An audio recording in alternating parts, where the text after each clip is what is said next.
confirmed by law enforcement of people who may have been inside. What can you tell us?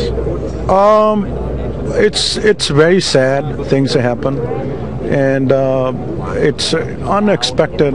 You know, we never ever thought, we never ever think this thing's going to happen to our temple, because the people are go over there for pray and to pray for everybody. But unfortunately, this happened. Is really sad. You are one of the leaders of this temple. Where were you when this happened? How did you get word? I was coming from my home, and when I was on the way, then I heard that when my friend, he called me, he said there's a shooting going on at temple, so be careful over there. And I was shocked. I said, are you serious? You know what you're talking about? And he said, yes, I'm just heard this is the news, and I just look at the TV on, and this is like a breaking news. It's really sad news, but my friend, be careful. So as soon I got over here, and the police and everybody was here, and I shocked. I was really sad. We now know that there are people who are watching around the world what's going on right here in Wisconsin. What would you share with them? What would you want them to know right now? To who? To people who are, I mean, this, obviously there are people that are now learning about what's going on really around the world, hearing that during a peaceful Sunday, during a holy day, that someone would come into your temple and open fire. Just an overwhelming amount of information to absorb, and people no doubt stunned by what they're hearing. Would you ask for prayers? Or I always just to pray to the God, whoever's we are over here, God bless them, to give them a little bit more education or a little bit more knowledge about every religion is a good. All religion is the best. Is no matter what where you belongs to. Sure. But one thing we have to remember it. When any person born in this earth, you don't born in your choice. No, you don't. The God sent you over there, so you have to accept it. That's what we believe. Anybody is a Christian or Muslim or Sikh or Hindu or anybody, you there. So you have to be, faithful, honest, and keep peace. No hurt anybody, and stay with the friendly and your neighbors or wherever you live. We know that in many ways information has been slow to come out and slow to get to you, and it seems like you're trying to piece together information from what you're hearing from those who you know inside, from law enforcement, from each other. Do you have some perspective now on exactly who it was that lost their life and who was wounded? Do you think that you've been able to kind of confirm who those people are?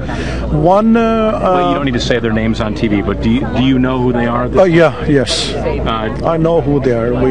We are every Sunday, even sometime Thursday, we are there in a temple, and we all together and pray. And these are some that play instruments when we devotion to the God. Does it get more difficult when you go from hearing that there was a shooting, not knowing who the people are who were hit, wounded, and lost their lives, to now hearing who those people are? Does it get more difficult as the time goes on here? Yeah, it's a very difficult time. We still don't know whose they are inside, and whose is the family. Some they are hurt. So far, I heard like 25 people, and it's a hurt. Mm-hmm. 25 people are hurt or were inside? Inside, they hurt. I'm sorry, just to be clear, you believe 25 people? Somebody said that. All right. But like I said, I really not confirm. It's really because nobody going to go inside yet. And is that part of the struggle here, is not knowing the information about who's hurt and where people are and how badly they're hurt? It is bad. It's really badly. The time is right now. It's only, I would say, we just only pray to the God. Only that can we think until I hope everything should be over. And you, as we had mentioned, you're the secretary, one of the leaders of this temple. What can you tell us about the time that this occurred, and when the most number of people would have been inside. This happened really before the main services began. Yeah, like 11 or 11:30, the services start. Like actually in the morning, 9 or 9:30. Then we have like a couple hours. Then 11:30 start with the instruments, some devotions. Then after we have last 3 days, our holy book will start to complete it. Continuous reading. Yeah, this would have been going on. You're saying during a continuous reading of the holy book. Holy book continue for 3 days.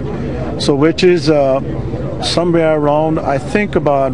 They're very close to be the finish. Around the time the shooting happened, I think it was close to the entire being completely read. So the holy book reading was almost complete when the shooting occurred. It takes about 48 hours, and if the shooting occurred around 10:30, that's usually when we finish on a Sunday morning. That's the morning service that we have for the closing reading of our holy book. And sir, are you one of the leaders also of the temple? I help out there. All right, I understand. I'm part of the congregation. One of the big questions is we're waiting to hear if any children are among the victims. Do you know the answer to that question? I don't, but I heard that a lot of them got out recently. That's the word that I've heard, but like very few confirmed reports right now. All right.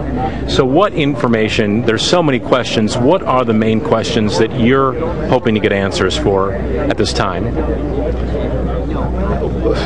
Biggest question we have is this a hate crime? I mean, what did we do wrong?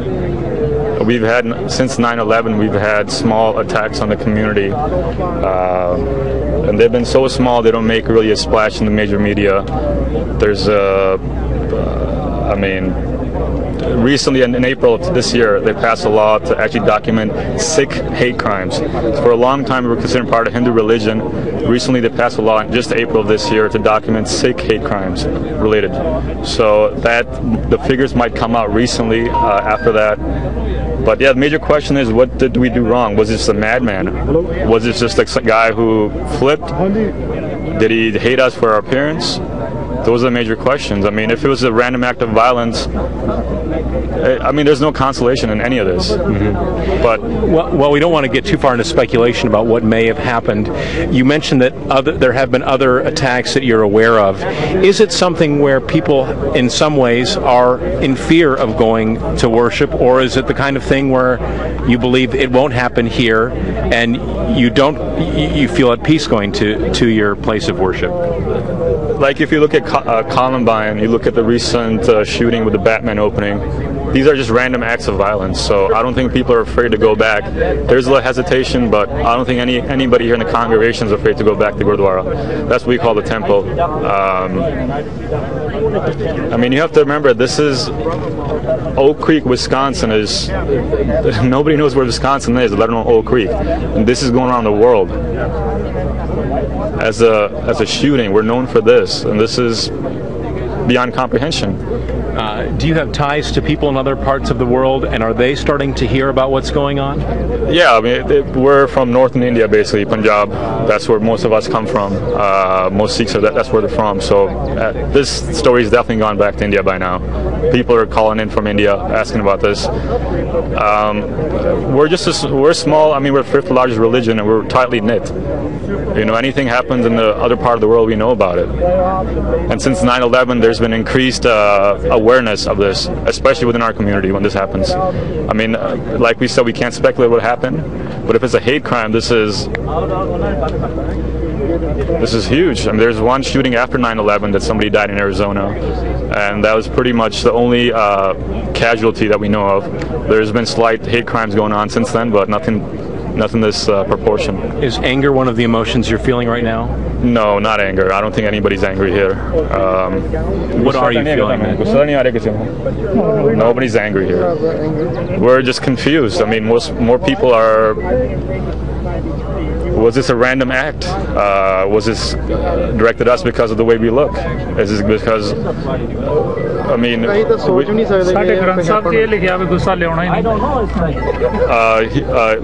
the gentleman here says in our holy book, the Guru Granth Sahib, it says, don't hit anybody. In the first few phrases, it says, God is without hate or fear. We don't hate anybody. In fact, one of our gurus gave his life up to protect another religion. Guru Tegh Bahadur, our 9th guru, he gave up his own life to protect the Hindu religion at that time. Do you have any friends that you have been able to confirm were inside at the time, or family members? And if so, what have you learned about how they're doing? My sister's father-in-law, he's like the leader at the Gurdwara, the Pradhan we call him. He got injured and he was transferred to Freighter. That's all I know. And where was he injured? Do you know? Physically, you mean, or yeah? Where part? I hurt his leg. All right. And were you able to learn what he was doing at the time? Was he taking cover? Some report that I heard from somebody was they were in a small office that's located as soon as you enter inside the premises. A lot of people just congregate there just to drink tea and just chit-chat a little bit. And I don't want to put you through too much more, but I know a lot of our viewers are appreciating the information that you're sharing. I want to get this out, actually. I came up here just to, this is such a tragedy. And hopefully we can use this event to educate Americans about our Sikh religion. Our turbans and our beards are there for a reason, actually. We're supposed to stand up. Our 9th guru got martyred, and his son, Guru Gobind Singh Ji, asked, were there any of my Sikhs present there when this happened to protest? He said they were present there, but nobody raised their hand. He's like, from now on, I'm going to make my Sikhs, which means follower or learner, I want to make my Sikhs stand out in the world so they can never hide themselves. So if you see a Sikh in the crowd, this is for a reason. You're supposed to see him as somebody you can go to for help. This is not again his Sikh history, but this is how the religion kind of evolved. Sir, if we could go back to the temple here in Wisconsin, could you help us to visualize what this temple looks like? Once you open the front doors of the temple, what would be the first things you would see? And then what would you see as you proceeded down the hallway? So on two sides, on two flanks, there are bathrooms. Okay? Men's on the left side, women's on the right side. This is going eastwards. And in front of you is... I think you call it Abbey. What do you? A foyer. The foyer, the actual main hall. Okay. I forget what the Christian term is for that. We call it Divan Hall. And that's where our congregation sits to listen to the service. That's right in the front. So a sanctuary. A sanctuary, basically, right, where you have service. And that would have been, so the main sanctuary area of the temple is almost immediately as you walk in the front door. 20 feet down. It's about 20 feet. It's a lobby, and after the lobby, there's another door. You enter the door. It's over there, that's the sanctuary. That's where it's an open hall, and everybody. We don't have any chairs. Everybody sits down on the ground, being a symbolism that everybody is below the God. So everybody sits down, listen to that. So before you enter the Divan Hall, that area where everybody sits to congregate to listen to service, there's a small office where we heard the suspect, the shooter, went in. Where people were congregating, sitting around, and shot people there. That's one report that I heard. And were there men only in that office? That office usually the men sit there. And women usually are often in the Langar Hall. This is where the cooking occurs. They're usually helping out over there. So, and we had heard that possibly that there were a good number of women and children who were inside the kitchen area. Would that have been something that is maybe off the main path, that they may have been protected? Or it's not off the main path. It's just go into the lobby, the front lobby.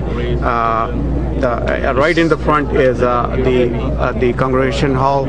On the right hand side, if you go, it's a community. Probably like 10-15 feet away. The right hand side is where the Langar Hall is. Kitchen hall. And the last thing I'd like to ask you about is law enforcement quickly responded to what happened here. Are you thankful for the efforts of the police? We think that man is a hero. I heard he might have passed away recently. Let's not go there, because we heard that he was injured in surgery. We don't have it. We need to be we need to be clear that we do not know that information of the officer's situation at this time. But we can go back to talking about what you were saying about his efforts. For us. He's the first one to respond and took bullets for us. We consider him a hero. Yeah. All right. Is there anything else that you'd like to pass along? We just wanted to educate Americans about, this tragedy has to have some sort of silver lining. And it has to be that, Americans have to know who Sikhs are. We're a peaceful religion. We fight for others' honor. And we are hardworking people and honest people. And before I let you go, a lot of these people, these Sikhs that are gathered here in the parking lot, are people that were coming to worship at 11:30. All of us were, in fact. Yeah, they were. All of you were on your. Yeah, they were. As you look around at the faces,